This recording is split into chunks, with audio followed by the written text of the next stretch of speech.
Today we discuss about the linear equation in two variable. इसके पहले हम लोगों ने single term example x plus 7 is equals to 0, तो x is equals to -7 ये number line पर ड्रा कर चुके हैं। सिंगल नंबर लाइन पर हम लोग इस प्रकार से कोई अगर twice x plus 5 is equals to 0 तो इसका 0 कैसे लिखते हैं हम लोग x is equals to -5/2। अब यहाँ जब x is equals to -5/2 लेते हैं तो इसको हम 0 नहीं बोलते, इसको सोल्यूशन बोलते हैं। अगर हमको सिर्फ 0 तो ये बात ध्यान में रखना, 0 और सोल्यूशन ये दो अलग अलग चीजें हम लोग बोलते हैं। 0 ये वर्ड हम लोग कब यूज करेंगे जब ये पॉलिनोमियल में होगा, और सॉल्यूशन ये वर्ड जब इक्वेशन में होगा। तो क्या ये पॉलिनोमियल है? नहीं, ये है इक्वेशन। तो इक्वेशन में हम इसको 0 नहीं, क्या यूज करेंगे वर्ड? सॉल्यूशन। चीजें वही है, बस थोड़ा थोड़ा डिफरेंस है, इसलिए हम लोग यहाँ पर टर्म्स भी बदल रहे हैं। इसको हम पॉलिनोमियल नहीं बोलते क्योंकि यहाँ पर इक्वल्स टू 0 आ गया, यानी इक्वल्स टू साइन लगे इक्वेशन में, इसलिए इसको इक्वेशन कहते हैं। पॉलिनोमियल में सिर्फ x plus 7 होता है, तो हम क्या लिखते हैं? 0 of x plus 7 is -7, इस प्रकार से लिखते हैं। लिखने का तरीका भी बदल जाता है, बातें एक जैसी हो जाती है। तो ये हो गया हमारा single variable linear equation in one variable. आज हम लोग यहाँ पर पढ़ने वाले हैं linear equation in two variable. अब ये टू वेरिएबल की जरूरत क्या होती है और फिर इसके वजह से हमारा कार्टेशियन प्लेन कैसे तैयार होता है, इसके बारे में हम लोग जानकारी देंगे। तो ये हम ऐसे बोलेंगे कि किसी रिलीफ फंड के लिए दो स्टूडेंट मिलाकर 100 रुपीज डोनेट किए। कितने रुपीज? 100 रुपीज। कितने लोग, कितने स्टूडेंट ने? ए और बी नाम के दो स्टूडेंट ने यहाँ पर 100 रुपीज डोनेट किए। अब किसने कितना किया हमें नहीं पता, तो हम ये कंसिडरेशन करेंगे यहाँ पर कि ए ने x रुपीज डोनेट किया और बी ने y रुपीज डोनेट किया। तो फिर यहाँ देखो x plus y is equals to 100. This is known as linear equation in two variables. Linear equation in two variables. दो वेरिएबल इसलिए क्योंकि हमको नहीं पता a ने कितना लिया और a ने कितना दिया और b ने कितना दिया। इसी को हम लोग अभी आगे बढ़ाएंगे।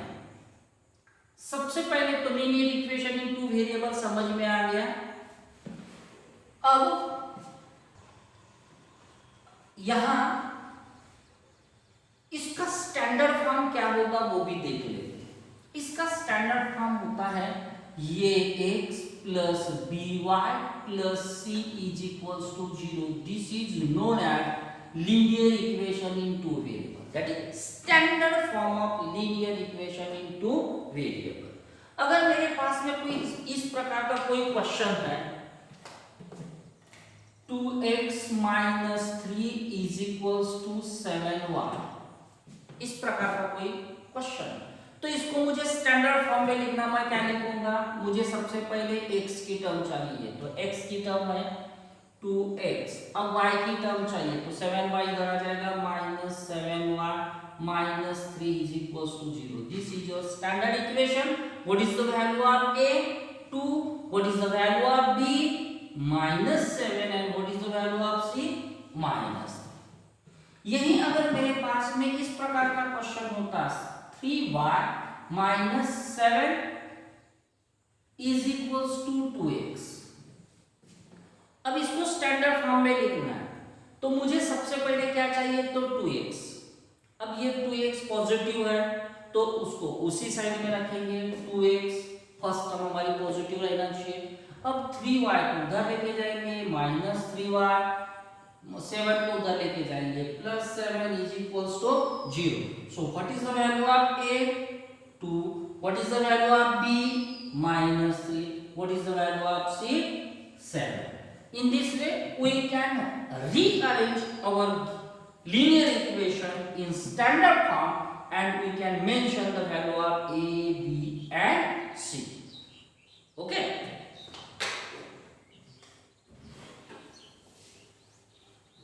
Now we discuss about the solution of linear equation. जैसा कि मैंने बोला था कि दो स्टूडेंट जब ए और बी दिया था, मैं यहाँ पर किसी प्रकार के एक दो नाम ले लेता हूँ कि एक हमारे पास में स्वरा है और दूसरी क्रिस्टी। अब स्वरा और क्रिस्टी ये दोनों ने मिलाकर कितने रुपीस डोनेट किए? 100 रुपीज। स्वरा के लिए हम लोगों ने x ले लिए और क्रिस्टी के लिए हम लोगों ने y, तो हमारा इक्वेशन बना x plus Y is equal to 100। अब इसके सॉल्यूशन कितने होंगे? सॉल्यूशन का मतलब what are the possibilities that they can contribute. So what type of contribution made by both the girls? May we say that Swara donate 1 rupees, then Christy donate 99, like this way, 1 and 99, 2 and 98, 3 and 97, so on. Let me say that 99 and 1. What is the meaning? Now, in this case, Swara donate contribute 1 rupee, while the Christy contribute 99 and together donate 100. In this case, Swara contribute 99 and Christy contribute 1, together form 100 rupees and they donate it. So how many solutions it has? Many solutions, infinite number of solutions. So any linear equation has many solutions. It cannot be satisfied by the single solution. Is that clear? Okay.